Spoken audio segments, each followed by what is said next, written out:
Cologne says he buys almost 20 of these every month, plus cases of water. He says he spends about $100 every month just so he can have clean water. Things have calmed down out here, but just a few hours ago, Governor Scott was right here being greeted by top leaders with Optum, spending a total of $1.1 million to purchase it and $1.1 million to renovate it. That's a total of $2.2 million. Jewel says the deputies in the Bearcat followed him from about this point along University Avenue and Northwest 18th Street to this library on University, about 2 miles away. Dave, Paige, it's been almost a month since 15-year-old Misty Ariel Cornegay shot her 16-year-old brother in this home right behind me. I actually got to spend the day with these dinosaurs, some of which you see right behind me coming alive as we speak. It's not hard to spot a mobile home in Inglis that's run down, abandoned, or in need of more than $500 in repairs. Almost every day, DJ Raffi comes out here on the street corner to dance, just like he's doing right behind me right now. He says because he likes to make people happy.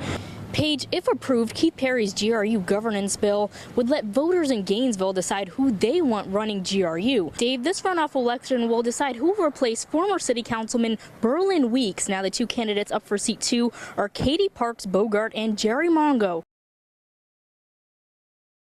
The son of a U.S. congressman is in the spotlight again after being arrested for driving under the influence. A North Central Florida teenager passed away earlier this afternoon after a tragic car accident. Third-party sources confirm 16-year-old Christy Bassett passed away at UF Shands earlier.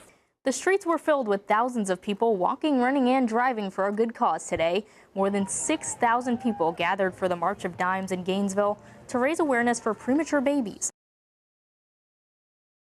She's been missing for 61 days today. For Kiana Williams' mother, that's 61 days of not knowing where her daughter is. But Thursday, she got a call that would put an end to that uncertainty. He told me that they had found my daughter. Dorsey hearing the news from Alachua County Sheriff's deputy, saying they now know where her daughter's body is as crews work to dig through a field of grass just off the side of the road in Alachua. Officials say the investigation led them to the remains right here to a field in Alachua, miles away from Williams' home. It brings me a peace of mind that I know where she is now. Williams went missing in February after she told her kids she would be getting gas and she'd be back to take them to school. She never returned to her Gainesville home, and her car was later found in Putnam County with her boyfriend, 42-year-old Kelvin Bryant. It was Bryant who officials with the state attorney's office say led them to the body. I know it has been so trying for Irma and their children. Williams' family gathering to mourn the loss of the mother of 3. But it was something they knew for weeks after Bryant was charged with first-degree murder, vehicle theft, and tampering with evidence.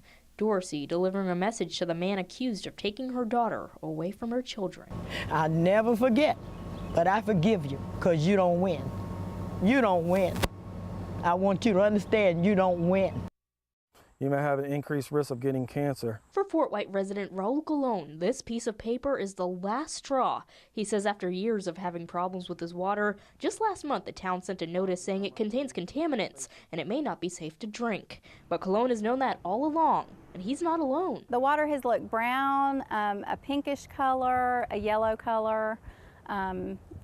It's never been clear until after they redid the system. Colon says he buys almost 20 of these every month, plus cases of water. He says he spends about $100 every month just so he can have clean water. And then for them to raise the bill to pay for water we can't really drink, unless people, there's people around here that won't have choices. They don't have the benefits of me buying water. Both Trice and Colon have gone to town leaders with their complaints. They say that they're working on the issue. We're working on it. That's the famous lines, we're working on it. They told us the same thing, only they refused to say it on camera. An official with the Public Works Department handing us this, another notice just like the one Colon got, saying there are even more contaminants in the water.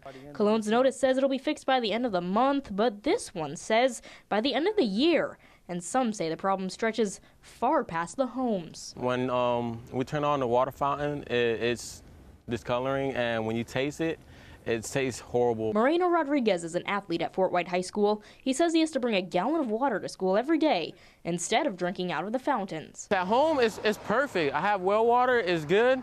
Everything is fine, but when we come to school, it's not the same type of water, and it's disgusting. And parents like Trice are concerned. She says it's gotten so bad, the teachers had to take action. Some of the teachers raised money, did fundraising to purchase bottle water filling stations for bottles so the kids could actually have fresh, clean water to drink. Now, after years of complaining, the residents just want answers. We are your people.